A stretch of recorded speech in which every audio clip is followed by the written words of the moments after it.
Okay, hello everyone and welcome. We're going to go ahead and get started. My name is Peter Sullivan and I'm a librarian at the Mayor Riley Stiles Public Library. On behalf of my colleagues Beth Meadows and Lori Culhane, I'd like to welcome you to tonight's community conversation, Mainstreaming African American History in the Schools. Before we begin, I'd like to mention a few logistical points. Please keep your microphone muted and your camera off, as this will contribute to the Zoom feed running smoothly. This program is being recorded and will be posted on the library's website at a later date. There will be a Q&A period at the end of the panelist discussion. Please submit your questions in the chat, and staff will select and read them for the panelists. Please remember to maintain a civil tone with your questions and observations. Staff monitoring the presentation reserve the right to remove patrons from the program who use offensive language or are otherwise disruptive. Now I'd like to turn the microphone over to Mr. Ronald Anzalone, who will start off our panelist introductions. Hi, everybody. My name is Ron Anzalone. I'm the chairman of the Falls Church Historical Commission. And in 2018, I retired from the federal government after 40 years in historic preservation with the Department of the Interior and the Advisory Council on Historic Preservation. Thank you, Mr. Anzalone. Mr. Bates, Mr. William Bates, if you could please introduce yourself. Yeah, good evening, everyone, and it's a pleasure to be here. My name is William Bates, and I serve as the Chief Academic Officer for the Falls Church City Public Schools. Prior to that, I had educational experiences that span 20 years, where I've served as an assistant superintendent of school support, where I directly supervised and supported principals. I've also been a director of school support. I've been a principal in another county and an assistant principal. And then prior to that, I was a special education teacher. Prior to coming into education, I spent a few years working as a behavior specialist consultant in the city of Pittsburgh. So over the span of my career, it's always been focused on working with others and supporting others. Thank you. Thank you, Mr. Bates. Ms. Valerie Hardy. Good evening, everyone. It's good to be with you tonight. My name is Valerie Hardy, and I am the principal at Mary Ellen Henderson Middle School. I'm getting ready to conclude my 4th year there, leading the learning alongside a group of dynamic teachers and fantastic students. And I look forward to engaging in tonight's discussion. Thanks so much. Thank you, Ms. Hardy. Mr. Edwin Henderson. Hello, I am the founder of the Tinder Hill Heritage Foundation. I was in the classroom for 25 years, Compton, California, Tuskegee, Alabama, Nairobi, Kenya, and then finishing my career here in Fairfax County. I've been involved in historical preservation of African American history in this community and in the larger Fairfax County area for going on 25 years now. So thank you. Thank you, Mr. Henderson. Dr. Peter Noonan. Good evening, everybody. It's my honor and privilege to be here with you this evening. My name is Peter Noonan. I serve as the superintendent of schools in the city of Falls Church. I'm coming up on the end of my 4th year here in the city. Prior to being in the city of Falls Church, I had the privilege of being the superintendent in the city of Fairfax. And prior to that was the chief academic officer in Fairfax County Public Schools, where I also served as a cluster assistant superintendent. Prior to that was a high school principal and a middle school principal in Fairfax County. And before that was a middle school principal and teacher in the Albuquerque public school system. This is my 30th year in public education. And I'm very proud to be on this call tonight with 2 really great leaders within the city of Falls Church, William Bates and Valerie Hardy. Thank you. Thank you, Dr. Noonan. And thank you, panelists. At this time, Dr. Noonan is going to give us an introduction to the topic in terms of the current Falls Church City Public Schools curriculum in regards to African American history. Thank you very much. And again, thanks for the opportunity to be here. I'd like to just begin maybe the conversation tonight with providing what one might consider sort of a top level overview, or maybe a little bit of context to provide for all of you in the community, some of the work that's been happening in the schools and why it's been happening, that we can dive deeper into as the evening progresses. But I wanted to start just sort of with a little bit of a narrative more than anything, and that is that several years ago in the City of Falls Church schools, we were experiencing some behavior of some of our kids that was antithetical, I think, to providing equity, antithetical to a community of care. We had some students that were engaged in some speech that was pretty hateful. And at that point in time, we really felt like we needed to take a deep dive into what was happening and what was systematically happening in our system that would provide for either opportunities for this to happen, and what was the genesis of some of the concerns that we were beginning to see. So from that, we had an opportunity to contact and work with a really great professor from the University of Virginia, whose name is Joseph Williams. And Joseph Williams came and met with us as a school team, both myself and Ms. Hardy and some other principals, and at the time, our Chief Academic Officer, Lisa High. And as we began our conversation and dug in a little bit more deeply, one of the things that we found was necessary was to spend some time working not only with our students, but with our staff and with our community on looking at what was happening, what were some of the aggressive, both micro and macro aggressions that were happening in our schools, specific to the African American community. As we did some of the work and some of the training around microaggressions with Dr. Joseph Williams, it led us to do an even deeper dive. And we had a chance then to work with the head of equity at George Mason University. He's since left, but his name was Dr. Julian Williams. And we contracted with Dr. Williams to do an audit for us. Essentially, that was an equity audit that looked at a lot of different strands within our school system, whether it was social issues, whether it was curriculum issues, whether it was funding issues, leadership, et cetera. And as we spent time with Dr. Williams, the second Dr. Williams, Julian Williams, he ended up doing a really beautiful review, I think, of our systems in the City of Falls Church with respect to school, looking at our curriculum and doing that dive and giving us some opportunities to begin thinking about how our curriculum meets and exceeds or is viewed through an equity lens. As we talk tonight or answer questions tonight specifically around curriculum, and there are a lot of questions that have been raised around curriculum, the one thing I want to try to be as clear as I can about is that the City of Falls Church writes their own curriculum. We get the standards of learning and the benchmarks and the indicators from the state of Virginia. Those are given to us. So essentially, the state tells us what students need to know, be able to do and understand.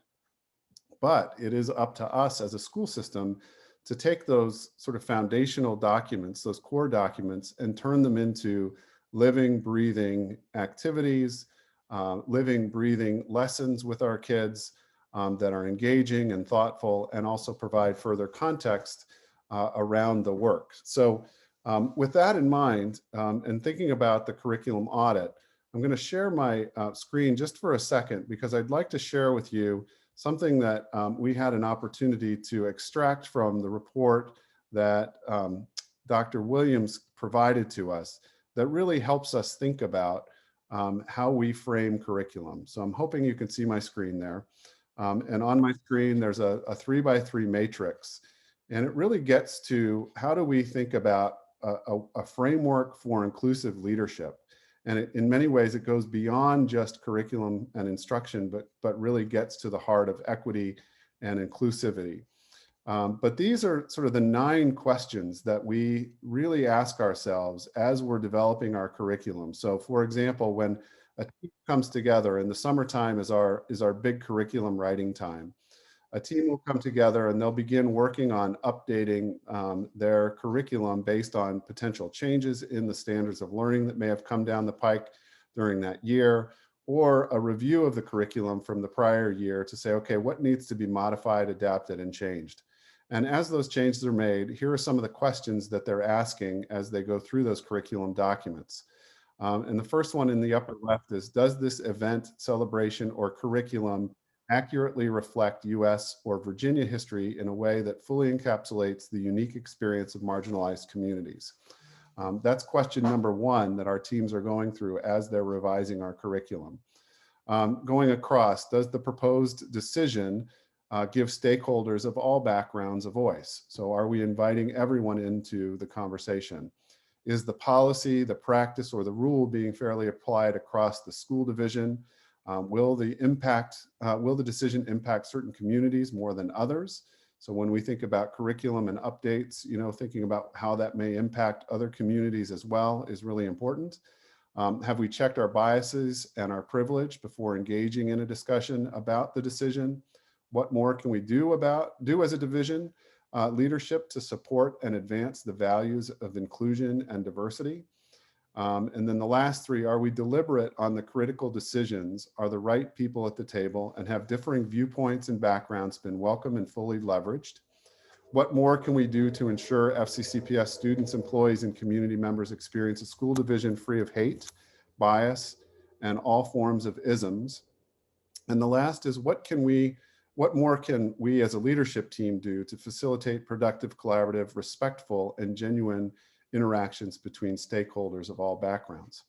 And I share that information with you because I think it's important from a contextual standpoint to understand what it is that we're looking at and what it is that we're thinking about as we're developing the curriculum that we're working on here in the City of Falls Church.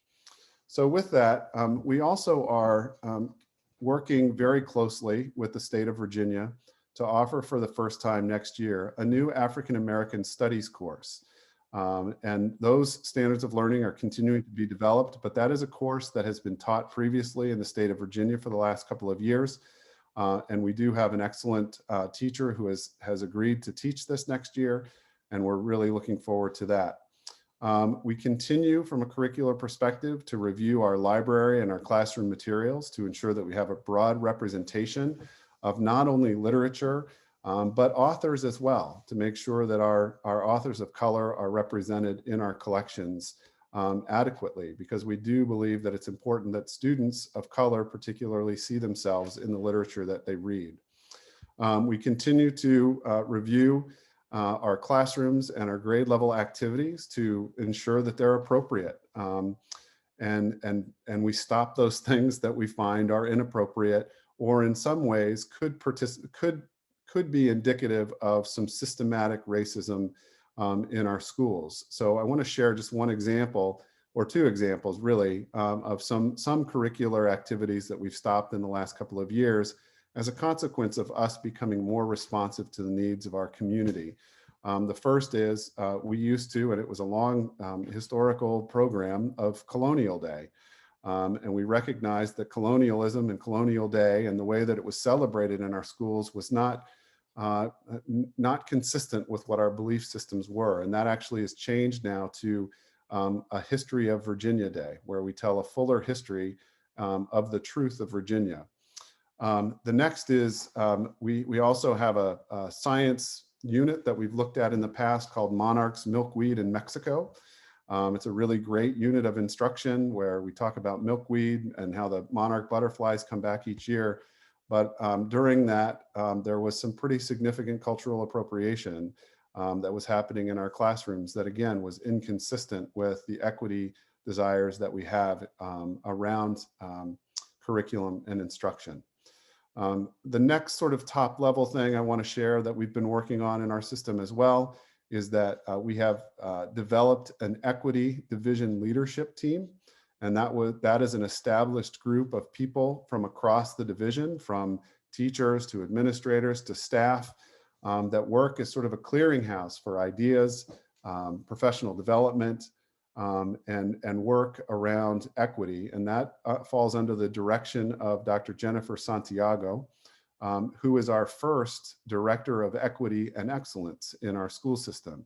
So 2 years ago, as part of our response to the equity audit, we changed someone's position to really focus in on the idea of equity and excellence. And Dr. Santiago is the person who is charged with carrying the water, if you will, around ensuring that we are promoting equity through our curricular processes.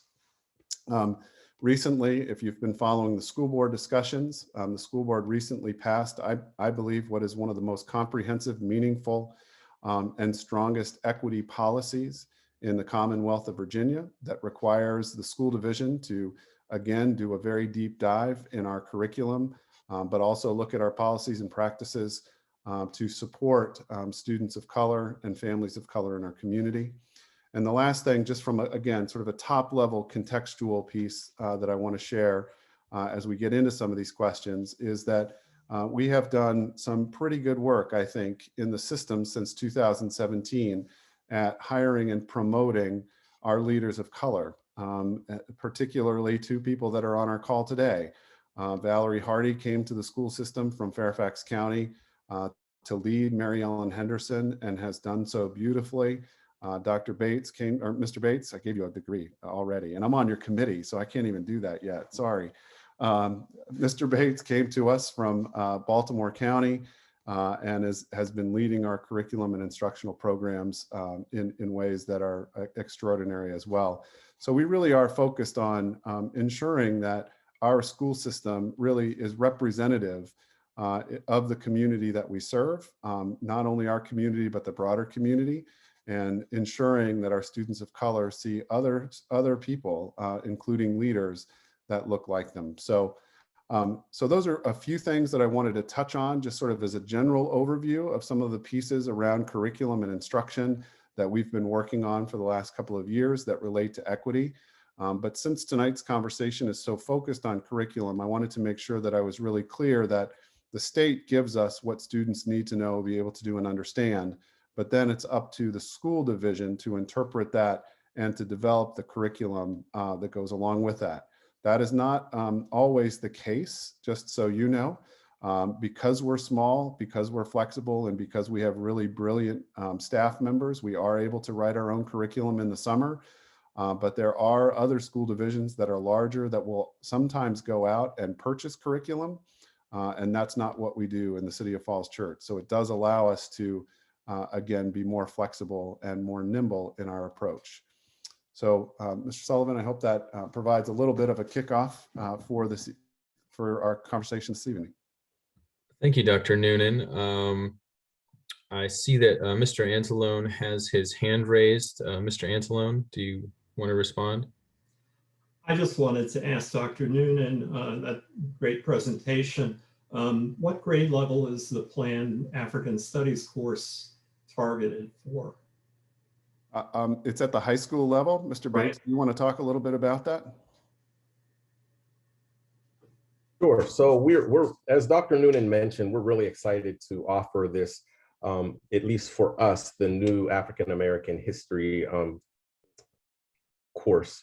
And what we're looking at is being able to provide students with opportunities to develop historical thinking skills by investigating and synthesizing the evidence from rich primary and secondary sources that we would provide to those students. We're also going to give students an opportunity to explore a little more deeply specific connections to our local history. And by the end of the course, students will be able to identify and understand the African origins and developments of the Black experience in North America. They'll also be able to analyze and understand how the institution of slavery in the United States has helped to shape beliefs about race and supremacy of one race over another, and how it's influenced America's economy. And so that's just kind of again, a high level overview, but we're really excited to be able to offer students that opportunity because just, again, kind of looking at the surface level goals of this particular course, students are going to be able to engage with their history and think and collaborate on a different level than they've ever done before as it relates to the African American experience. Thank you, Mr. Bates. We'll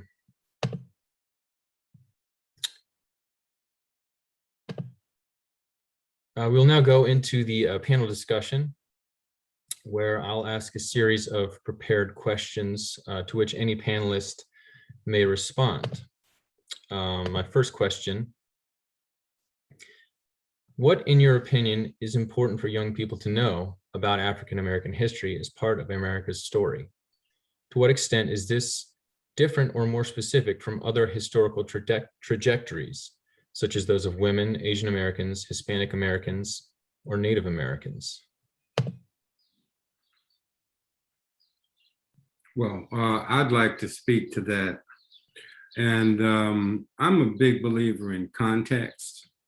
And one of the biggest issues I believe in teaching African American history is the context is that African American history did not begin in slavery. They were brought here from a rich continent that is Africa. And so we have to make the connection to Africa. And when you do that, particularly African Americans, it helps their self-esteem. And because Black boys, they're intelligent, they're capable, they want to learn, but they need to know that their history does not begin with this big tragedy of slavery. And the connection also needs to be made between slavery and the building of this nation's wealth. There's an economic aspect to the slavery that took place in this country, which built the wealth that was able to send it on a industrial revolution of the late 19th century. So I think those are important bricks to build upon that. And it's not only good for the African American population, but it's good for the major population and all of the other populations because they don't have this knowledge either. And this knowledge is what you build upon to build respect for the contributions of that population, the African American population. Thank you, Mr. Henderson. Would anyone else like to respond? I'll chime in here. Something that I think is kind of critical to foundationally what Mr. Henderson was just speaking is as educators, we do look to, as Dr. Noonan suggested, the standards, right? What does the curriculum ask us to cover? But that piece of getting to the African American experience is one that does take on this notion of perspectives, right? And so as educators, we look at our work specifically in Falls Church through that lens of being an IB learner and the context that comes when you incorporate that into those curricular standards brings value to the African American experience.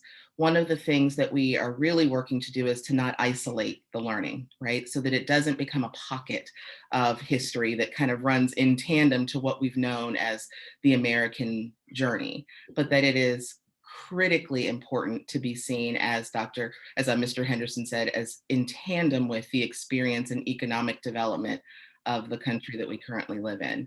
And that framework that Dr. Noonan shared, really, those are the questions. Those are the questions to ensure that we are looking holistically at the experience and incorporating it throughout the totality of the work we do, whether it's elementary, middle, or high. Yeah. Oh, go ahead, William. I'm sorry. Well, and I was just going to add, so to the original question, why do we feel that it's important that young people know about African American history? I mean, it's key. We have to, when we do equity work, you know, we say there are certain things that we just have to call out. And so one of the things that we have to call out and recognize is that traditionally, there have been very few examples of that relate to the African American experience and the contribution of Black people in this country. And so when African American history is incorporated as part of the US history, it can't be ignored, and it can't be relegated to just certain topics or certain units. It has to be infused into the curriculum. And centering a course on African American history, again, it engages students in the critical role, having a deeper understanding and context of the critical roles that African Americans have played in all aspects of American history, whether we're talking about economics, whether we're talking about inventions or contributions to law and policy. There's so many aspects that need to be recognized, and again, we don't want it to just be that one unit, because traditionally, as it has been, it's been little snippets here or there at times that are designated as opportune. I was just going to add to sort of what Mr. Bates and what Ms. Hardy and what Mr. Henderson have all said, and that is that this year, as part of our work in the schools, we have a really great leader in our buildings by the name of Patrick Garland. And Patrick Garland has taken on the mantle of sort of working on a new project called Our History Matters. And if you've been following the morning announcements, you've seen some of the information that's come out about Our History Matters. And Our History Matters was sort of developed to move away from Black History Month, because the best shirt I've seen ever was, I was watching a basketball game and the Golden State Warriors were wearing a shirt that said it's Black History Month again. And the point of that is it's Black History Month every month. You know, Black history is American history. So instead of, continuing to separate it out, begin to infuse it and incorporate it into this Our History Matters approach, but looking at it through a lens of a different culture. So in February, instead of celebrating, African American History Month or Black History Month, we celebrated Our History Matters, and we infused all of the work that we did in ways that can now be replicable into the future as part of our curriculum planning. Mr. Anzalone?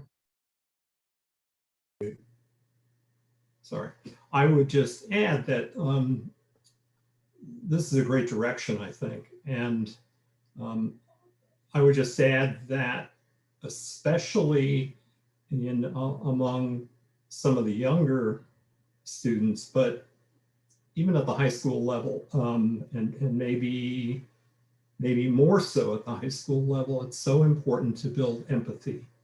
To help students make a connection with the humanity of the people that they're reading about.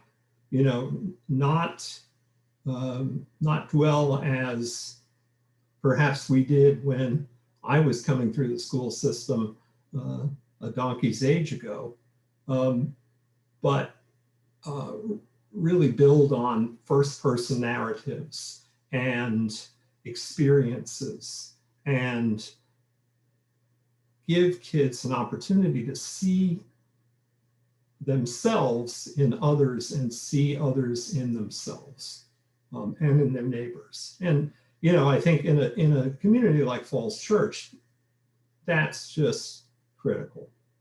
That's so important. And I'm sure that's the kind of thing that was coming out of your equity audit as well. You build those kinds of connections as strong as you can. Thank you, Mr. Anzalone. And I've had some questions in the chat. I just want to remind people that you can ask your questions in the chat, and we will be collecting them and hopefully starting to ask the audience questions around 10 till or so. And moving on here to the second question, we've already touched on this a little bit. How and when, in terms of age or grade level, is African American history and related aspects of African American culture, e.g.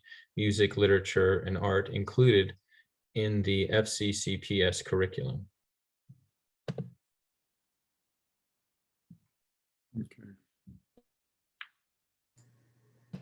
I just wanted to observe that I was really impressed with the kids from Mary Ellen Henderson who appeared on the CBS morning show, talking about reactions to the to Governor Northam's situation with blackface and so on. I mean, it was really good, and it was really powerful.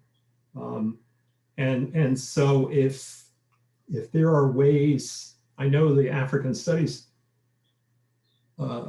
course is targeted for high school, but if there are ways to bring more of that kind of thing into Mary Ellen Henderson or the now Oak Street Elementary, about to be Oak Street Elementary, that would be great. Mr. Henderson.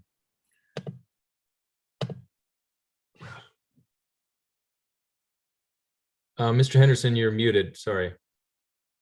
I'm not going to say the way, but one way of making African-American history relevant is by seeing images of African-Americans even at the preschool level. That way, our presence is normalized. It's normal to see us in situations. I have several books here. I mean, my first book of yoga, okay, as an African-American doing the yoga. Angela's Airplane. And, you know, these are preschool books that can help to show African-Americans are part of the fabric of society.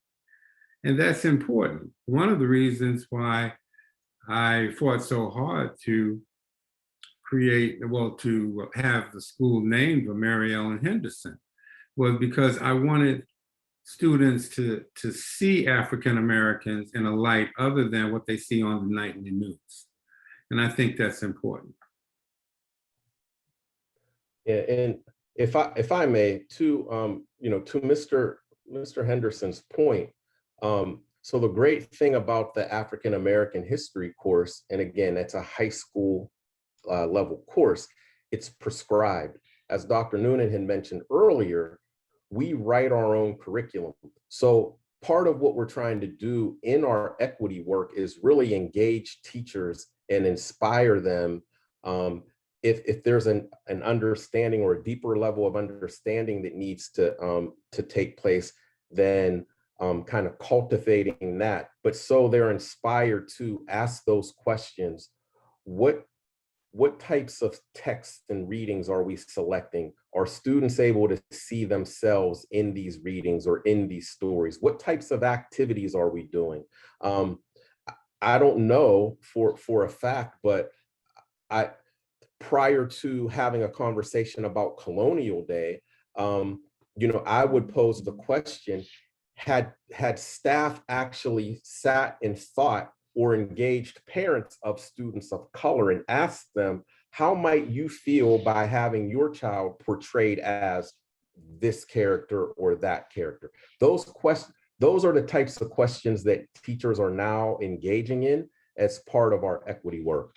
But yes, to a great point, this needs to be actually done by the teachers, and it has to be initiated by the teachers, because in the curriculum, there might be aspects of diverse experiences included, but we know we need to be more targeted and intentional. A couple of examples, and looking a little further at the question. So for instance, I know with music, students will oftentimes learn pieces that are relatable to a particular cultural or American Heritage Month.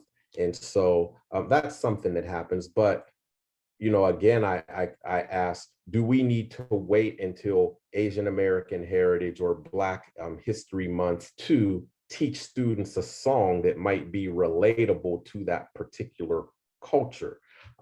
Because we don't want to take what we have and box it up and put it on a shelf until the calendar bell rings that, okay, time to bring that back. And let's teach the students these songs. But as we move forward, we're seeing that work is expanding. At our elementary school, Miss Tosin Adataro, she does a lot around STEAM work. And again, as an inspired leader of equity at her school and within the division, I know that she routinely introduces the contributions of African Americans and women as it relates to science, technology, and mathematics. That's not something that we've demanded that she does. That's just something that she values and respects and understands the importance of it. And so she takes it upon herself to do those things. But those are just a couple of examples.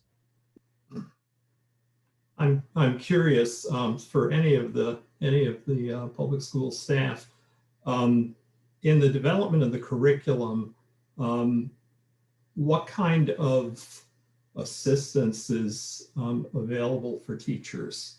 I know there are plenty of lesson plans that are available on the web, some commercially and many provided through public sources. The National Endowment for the Humanities, the National Education Association have lesson plans, but those are not entire curricula. I'm just curious, where do teachers get the material? Valerie's leaning in. I'm gonna. Well, it's an interesting conversation because, we're fortunate to have such dynamic teachers who, as Mr. Bates alluded to, several who have taken on the notion of really incorporating the African-American experience into their instruction. But we're also fortunate in that we have a lot of teachers who do pursue targeted professional learning around just that, right? Understanding the African-American experience, finding ways to intersect it into their curriculum. Just this summer, Mr. Buck has been accepted, one of our civics teachers, into a program that is going to do just that. And one of the things that we sort of ask is, when you come back, how do you share that with your colleagues? How do you bring that learning so it doesn't just benefit the students that have had you had that learning experience, but that you share it and it can permeate across the building. And Mr. Anzalone, one of the things you raised earlier was sort of the power in that segment from a few years ago with our students. And not only do we need to look at that the trickle down to the middle school, but it's the context and the understanding that happens at the younger grades, right? Perspective taking, being able to recognize differences. That's the foundational block to really being able to embrace the African-American experience once the content begins to fold in a little bit more rigorously. So it's something that I think as we continue down this road tonight, the conversations with and among our students are just as critical as the content we're hoping to deliver. Thank you, Ms. Hardy. I've got a bunch of questions here. I'm not going to ask them all because I want to get to some of these good audience questions that have been coming in. But here's another one. Why do we need a new approach to teaching African-American history? What is missing from the way that African-American history is currently being taught in FCCPS?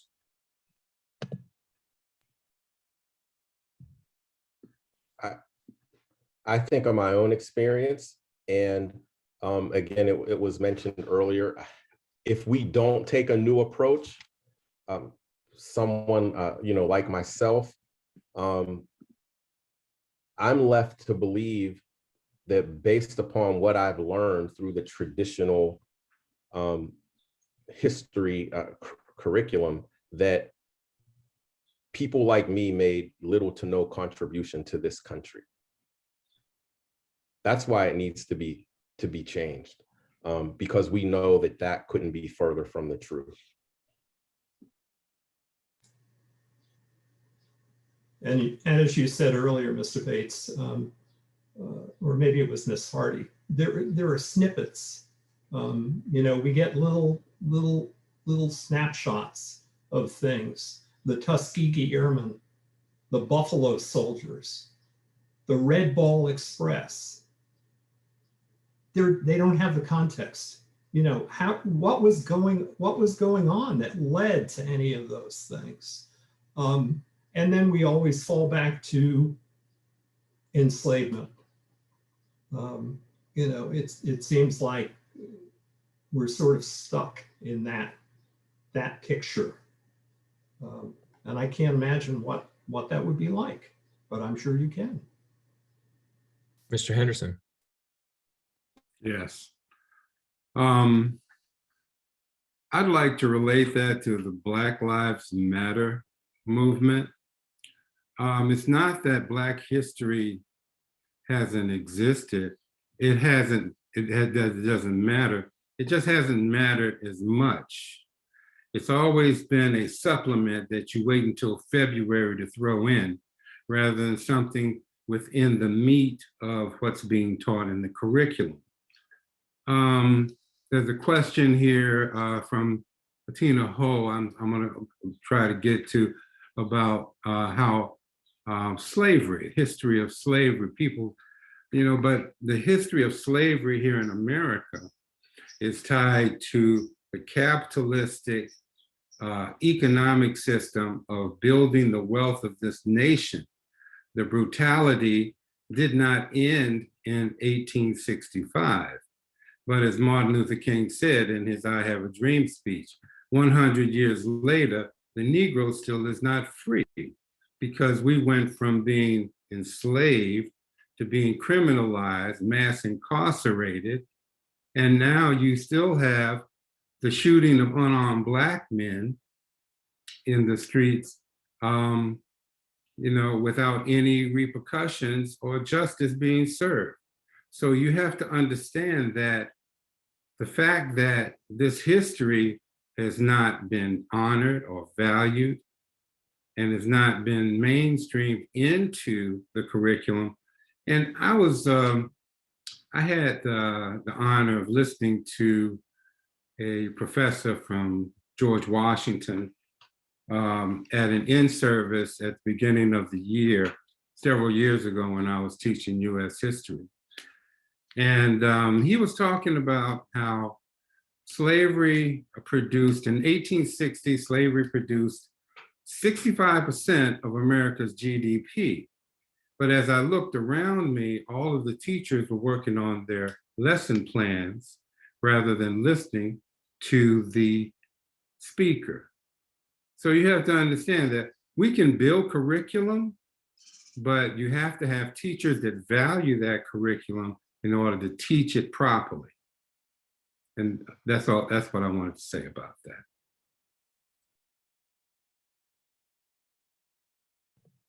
Thank you, Mr. Henderson. Moving on to the next question. Can you talk about social justice initiatives FCCPS and students have taken since the death of George Floyd and the resulting national and international response? Do you think this situation has raised the level of interest in more complete and accurate historical content and materials? I'll go ahead and take that one. First of all, I just want to appreciate, I think more than anything, the students' voice that we've heard through the last 2 years with respect to first the murder of George Floyd and Breonna Taylor, and you know, we go on and on. And they have really taken the mantle and in many ways led the charge around the social justice initiatives that we've seen in our community, to the extent that they actually have started social justice committees. There have been marches in town. There have been a variety of different actions that students have taken. And we believe I think we believe as a school that it's our job to provide them sort of the breathing space to do what they feel is right. So it kind of goes back to Mr. Anzalone's point around empathy. One of the things that we've seen a great outpouring of in the last 2 years especially has been this sense of empathy. And for us as school personnel to provide an opportunity for students to feel that empathy, to act on that empathy, and to use their words and their voice to make change is part of what our job is as educators. So I don't want to, so Peter, I don't want to screw up your questions, but I do want to take just a second to say, we have one of 7 school divisions in the country that is a continuum international baccalaureate school program, which means that we offer the international baccalaureate program from pre-K to grade 12. And all that means is that our international baccalaureate students are working within a framework, and the framework that they're working within is that they're inquirers, they're knowledgeable, they're thinkers, they're communicators, they're principled, they're open-minded, and they're caring. Those are the qualities and traits of the International Baccalaureate program that we want our students to be able to walk out of the schools in the City of Falls Church with. And when you put those and overlay those on top of the context of the last 2 years, our kids have I believe, brilliantly become the International Baccalaureate learners that we want them to be, because of the extreme empathy and care, the communication that they've done. It's all been in the context of being principled about the work that they're doing. They're knowledgeable about about the issues of the day, and they ask a lot of questions. So Valerie, I see you kind of smiling, but I would say that our kids have really picked up the mantle in an extraordinary way around social justice, to the extent that they're coming to me and asking for resources to, do projects around social justice. They're asking to do murals around social justice. They're talking about how do we develop a curriculum around social justice. So Valerie, I'll stop there because it looks like you want to say something. You've said it brilliantly, right? It's truly been getting out of their way and letting them lead.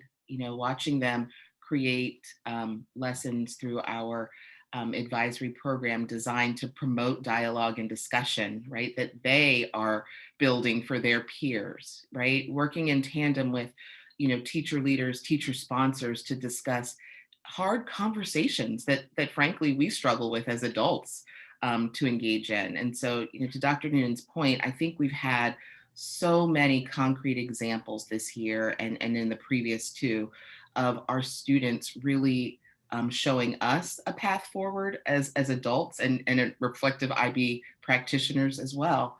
And I do think it's a moment of pride that we have to stop and celebrate in our school system, and also in tandem with our community.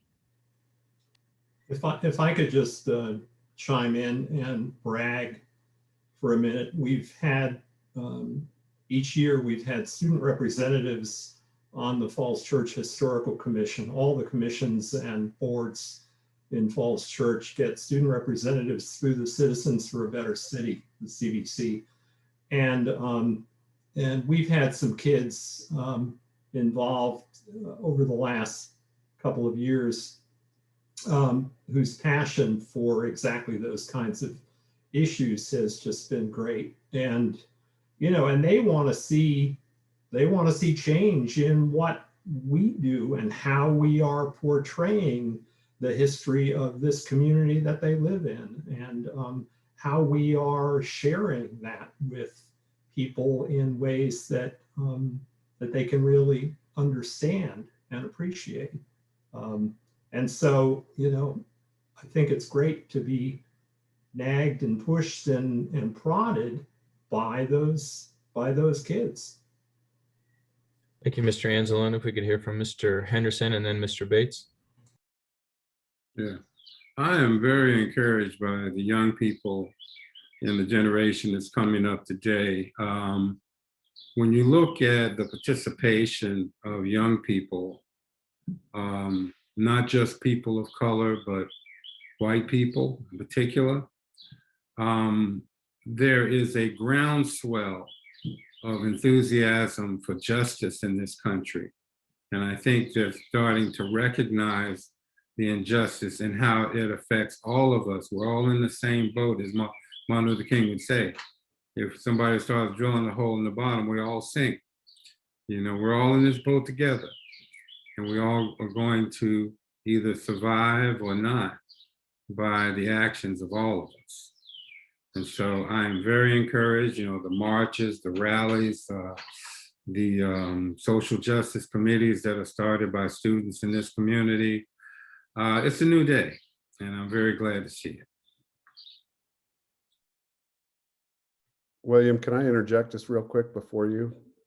Just to say, just picking up on what Mr. Henderson just said, and I think one of the things that's really important to note as we've seen some of these social justice committees come together and some of the students rise around social justice. They've done it. It hasn't been the students of color necessarily that have been those that have been starting some of this work around the social justice committees. And it's our job, and I believe it's my job as a person of privilege to be an ally, to be someone who stands up and stands in front of and does the heavy lifting and the work of our African American community to support the social justice efforts on behalf of everyone. And the reason for that is, and I'm reminded often, is that this is the lift that our African American community has been doing for their entire lives, and it's tiring, and it's time for people like us who have privilege to stand up and stand in front of and work on behalf of our communities of color. Okay, thank you, Dr. Noonan, and thank you to the other panelists. I want to get to some of these. Dr. Noonan. Can William have his moment? I think. Oh, yes, I'm sorry. We skipped Mr. Bates. Mr. Bates. Yeah, Dr. Noonan stole my moment. All I was going to say was that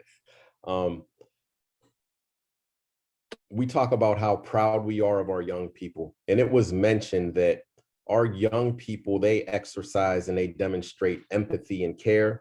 But what I love about our young people, especially these millennials, these young millennials, is because they don't shy away from not just being empathetic and caring, but also letting people know their outrage and their intolerance for inhumane acts against people who are marginalized, people who have been oppressed. And that's why we need to continue to feed off of them and support them. And so I just really wanted to be able to just take a moment and share that. When we look at whether it's the civil rights movement, whether it's the Me Too movement, whether it's gun safety or gun restrictions and gun control, we oftentimes have young people who are at the center and the forefront because they're seeing things that oftentimes adults just don't want to engage and grapple in those conversations. And young people are saying, but you know what? Doesn't matter if I'm white or black. It doesn't matter if I'm Asian or Latina X. It doesn't matter if I'm gender nonconforming. I am seeing something that is an outrage and that should not be tolerated. And so I, as a 15 or 16-year-old, am willing to go to my teacher, my principal, my parents, and organize and mobilize so my voice can be heard. That's what's so wonderful about our young people. Thank you, Mr. Bates. And if I can impose on the panelists, or it looks like we're going a little bit over, but I want to get to just a few of these questions if we can. There's a question here from Karen Menicelli. Is the African American history curriculum based on the course designed by Wakefield teacher Antoinette Waters? I don't know that. Do you, Mr. Bates? I do not. I know that as you had mentioned, it has been taught. I know that as they were continuing to build out and refine the curriculum, teachers from around the state who were deemed experts and familiar were relied upon to support the building out of that curriculum, but I don't know specific names. Yeah, that's right. But it has been well vetted through the state and continues to be refined, which I think is the best part. And here's a question from Janice Johnson Tart, who asks, Falls Church City is a unique place, and as someone who's lived in Falls Church for more than 12 years, I know that many Falls Church citizens are willing to embrace this, but the reality is there will be naysayers within the school system and definitely within the wider Falls Church community. Are there plans to bring these folks along, and or what naysayer responses have been prepared to address this? I can't tell if Mr. Henderson has his hand up. No, I don't believe so. Okay, so I don't, I can start and then just ask my colleagues to sort of chime in as well. I think there are always naysayers in everything. I think we just experienced that in the last year and a half. But certainly we're going to err on the side of justice in the schools, and we're going to work hard to ensure that every student has an equitable experience. When you dig to the root of some of these issues, oftentimes, and this is where it gets a little bit, in my estimation, unpleasant, is that when school divisions discuss equity, it's sort of antithetical to how schools have been developed historically. Historically, schools have been developed to sort and select and to stratify kids by ability group, by race, by whatever the case may be. And we are not in the business of stratifying kids, which means then that there is not the ability to be better than someone else based on your stratification. And when that sort of goes away or becomes null, then that's when the pushback becomes palpable, because there are some people in our community that like it when they're better than another student. And you see that programmatically, you see that across communities. So the only thing I would say is that we're going to err on the side of justice. We're going to make sure that all of our students have an equitable experience, which means that we're going to unapologetically give more to students who have received less historically, to make sure that they have the best opportunities in our school division. And if and when everyone achieves at a really high level, which is our expectation, and there isn't a stratification of kids, that's a win. That's a positive for us as a community. But when you get into these conversations, well, if everybody's the same, then who's going to get into Harvard, and who's going to get into UVA, and who's going to go to JMU, and who's going to go here or there or wherever, anywhere. And those are the really hard conversations that we have to have, because we want everybody to achieve at a really high level, regardless of who you are. Mr. Henderson, did you want to reply to that one? No, I don't think so. I think what Peter said is right on point. This is a question from Cheryl Cohen. Can you speak to the current curriculum or post a link to where, as parents, we can read more about the MEH and MHS history curriculum?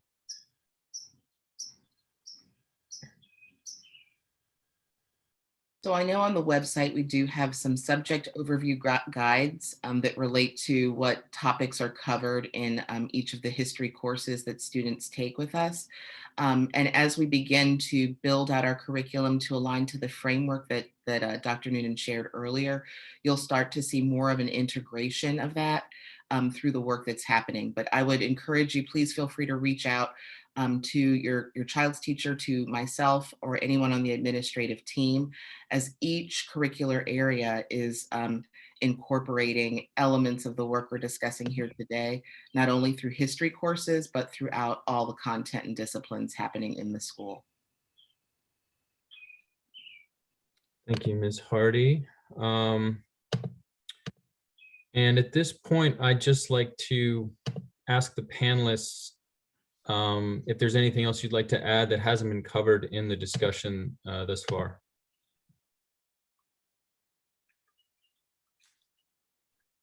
I'd just like to observe that, as a number of you probably already know, I heard through a blog yesterday that, of course, it was the anniversary of the Brown versus Board of Education decision by the Supreme Court 67 years ago, May 17th, 1954.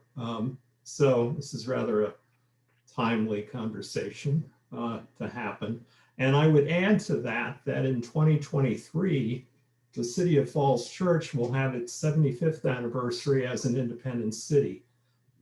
So wouldn't it be great to have some connections with the trajectory of Falls Church to some of these curriculum items and some of the learning that the kids are going to be going through by then. And I would just add to that what Mr. Anzalone said, that one of the things that we're really excited about with this new course is that we are going to incorporate some local history into it. And so because of that, our students not only will get a broader context, but also understand what's happening in their home community. Mr. Henderson. Yes. The City of Falls Church has a very rich history of social justice. And that's something that the Tin Hill Heritage Foundation has been trying to incorporate into the town by our public history additions, which are our monument, our heritage trail, our Henderson House, Mary Ellen Henderson Middle School, and the Tin Hill Historic Site. But I'd also like to say that on our website, we got a grant from the National Trust for Historic Preservation Partnership and Scholarship. And we partnered with George Mason University, and we developed a website at George Mason. It can be accessed by a link on the Tannehill website, www.tannehill.org, called 100 Years Black Falls Church. And in that, there are photographs, there are oral histories, there are tape recorded histories with Dr. E.B. Henderson. There are 240 transcribed articles from the early 20th century Negro press talking about how civil rights went viral here in Northern Virginia after the folks here in Falls Church fought the segregation ordinance and started the first rural branch of the NAACP. So I would encourage people to access those resources and learn more about the history of social justice here in Falls Church. Thank you. I'll add on to Mr. Henderson as I get to work in a school that's connected obviously to his family. And as we tell the story and connect back to our local history, understanding the genesis of the work of Mary Ellen, which was rooted in social justice, and helping our students learn and understand that has been really important work for us.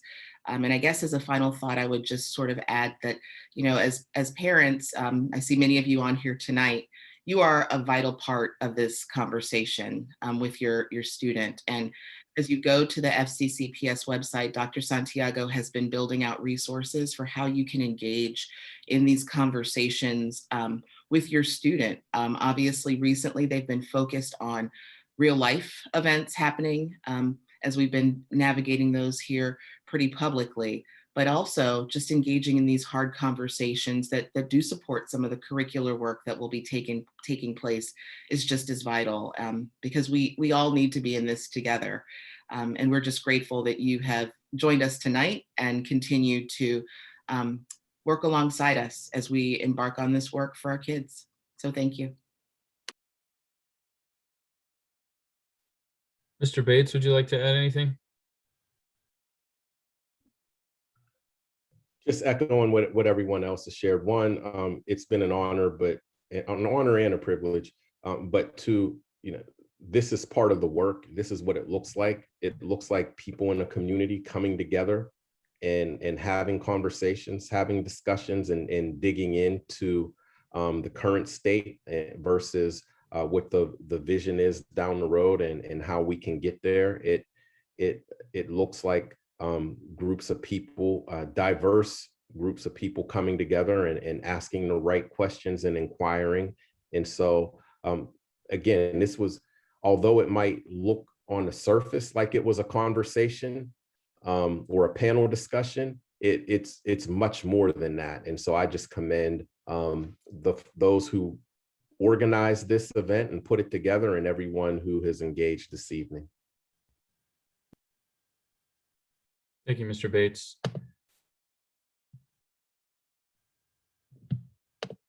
And thank you, ladies and gentlemen. Thanks especially to the panelists for volunteering their time and lending their expertise to this important topic. This concludes this community conversation. This is being recorded and will be posted on our website. I will post the link to the chat, link in the chat. And we will also be putting this on our website prominently once it is available. Yeah, that's everyone have a pleasant evening. Thanks again. And good evening. Thank you all. Thanks, everybody. Thank you. Yeah.